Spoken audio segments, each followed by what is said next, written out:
Hi, I'm Laura. Hi, Greg. Nice to meet you. What's your stage name? My band is called Girl Talk. Okay. What made you want to start the band? I was in like crazy, weird bands in high school where we kind of just did whatever we wanted. Mm-hmm. And, I don't know, my whole life I've just been performing music. I've been involved with music on a kind of super underground level for a long time, enough so where if you see enough bands play to like 10 people, eventually you're convinced, like, why aren't I doing that instead of just paying to see it? So that's why I got involved, and then, just kind of stuck with it over the years. Why is your band called Girl Talk? It's a reference to, there's a band called Tad from Seattle, and one of their early demo tapes is called Girl Talk, and I'm a huge Tad fan. What obstacles did you have when you were starting your band? When you play, that's a really complicated question because I play a laptop, but I don't consider myself a DJ. It's all like I do live remixes of other people's material. So I came from a background of playing a laptop in front of audiences at rock clubs and at hip hop clubs where it wasn't like a DJ set. It was like I had 30 minutes to perform as a band. Yeah. So my main obstacle when I started out was just being treated like a legitimate band. Like if someone actually considered me a real band and wanted to book me for a show, that was the ultimate triumph.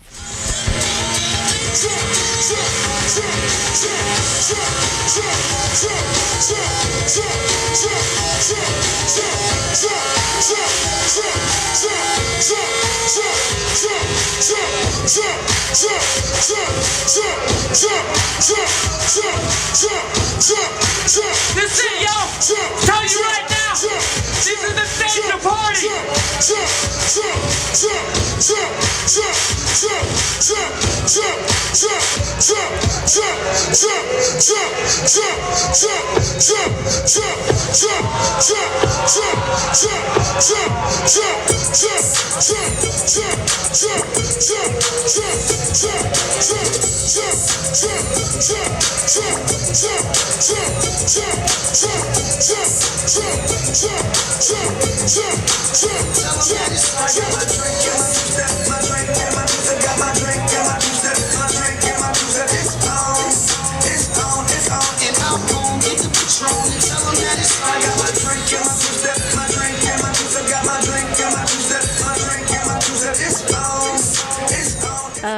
What is that art of just mixing other people's, songs together? Well, I think it's like a crazy era right now when like sample-based music got really popular in the 80s with a lot of hip-hop-based stuff, and since then it's relatively new as far as the whole world of music goes. So I think so much music on the radio today is based on previous ideas, and you just recontextualize them and put your own signature on it and call it your own thing. I think it's relatively new, but at the same time I think like something like what I'm doing or what a lot of other people relate to me are doing is just going to be considered music in the future, whereas like playing a guitar lick similar to the Beatles in this day is cool, and that's considered an original art form if it isn't the exact riff. If you put a different sound on it, or if you change up a few notes, it's considered original. So I think maybe 20 years down the line doing sample-based things where you just rearrange other people's music, I just feel like the copyright laws are going to be loosened up enough so that there'll be freedom to kind of explore actually physically manipulating other people's music in order to make your own. Why did you start doing this though? Like, why didn't you just pick up a guitar or something? I don't know. I think I messed up. I wish I picked up that guitar. I think, I don't know. I mean, because I liked guitar-based bands when I was younger. I mean, I always liked hip-hop when I was young. But I think the first time, like, I saw Nirvana on TV, and I was like, anyone can do this. That's like what everyone my age thought. And from there, I got into more weird music, and then I found out about the genre of noise, where people literally take, instruments and use them in the most unconventional ways to make the most horrible sounding stuff on purpose.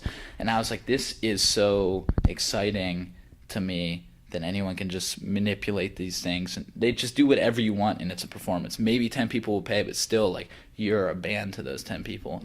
So once I saw that was like the ultimate inspiration, and I think that led to me, kind of doing more electronic-based stuff. What was your first show like? I played at a college called Chatham College in Pittsburgh, where I'm from, and it's an all-girls school.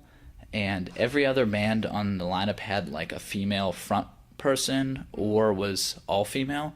So I think they actually booked me because they thought I was a woman, or there was like a woman front person in the band. So that was incredibly awkward and weird. And I think that was like the first, I don't know, the first few years worth of shows for me were all weird and uncomfortable in great ways. I felt like that really molded I don't know, I think if you go through 6 years worth of playing shows to people who no one cares about it or everyone's uncomfortable about it, it really gives you a grounded perspective on what everyone is doing. When just don't you learn, girl, things you never knew before.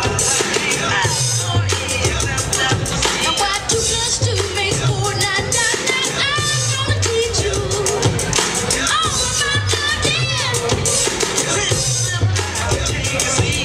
All you gotta do is show you what it's all about. Come on, let me show you what it's all about. Come on, let me show you what it's all about. California, we all right. Let me show you what it's all about. Party people, we all right. Come on, let me show you what it's all about. This is a party stage right now. What were you like in high school? I think it's just an extension of what I was doing now. I was into lots of things. I was way more. I think college is where I really understood what I wanted to do with this music, because I think in high school it was, I was a bit more jaded and kind of thinking, there's that classic high school persona where you're just frustrated with the world and you hate everything and you think no one understands you, and that's cool, and I think it's healthy to go through that, because I went through it and then I got over it, and I think eventually I learned to just kind of embrace everything and just say every sort of music and art has its audience, and you have to appreciate that, and everything affects every individual in a specific way. So to generalize anything is just ridiculous. To say any piece of music is good or bad is stupid to me. I think, you just have to appreciate it for what it is.